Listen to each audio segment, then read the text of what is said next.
Hello সবাইকে, চলে এসেছি আরেকটা মিনি ব্লগ নিয়ে। আর আমি আর আমার মা যাচ্ছিলাম বেলুড় মঠে। দেখতেই পাচ্ছ, চলে এসেছিলাম কুটিঘাটে। আর এখান থেকেই আমাদের লঞ্চ ছাড়ে বেলুড় মঠে। এখান দিয়ে বেলুড় মঠ, দক্ষিণেশ্বর সব জায়গাতেই যাওয়া যায়।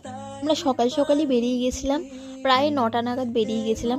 আমাদের বাড়ি থেকে বেলুড় মঠ বেশিক্ষণ টাইম লাগে না, খুব জোর 20 মিনিটের মতন লাগে। তোমরা দেখতেই পাচ্ছ বেলুড় মঠ দেখা যাচ্ছে, আর আমরা অলমোস্ট পৌঁছেই গেছি।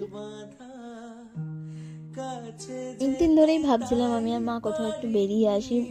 মানে ঘরে থাকতে ভালো লাগছিল না, আর শীতকাল পড়ে গেছে, পিকনিক করতে খুব মন চাইছিল। তবে হ্যাঁ, পিকনিক করার মতন সেরকম লোকজন ছিল না। তাই আমি আর মাকে বললাম, চলো মা, আমি তোমাকে নিয়ে একটু ঘুরে আসি।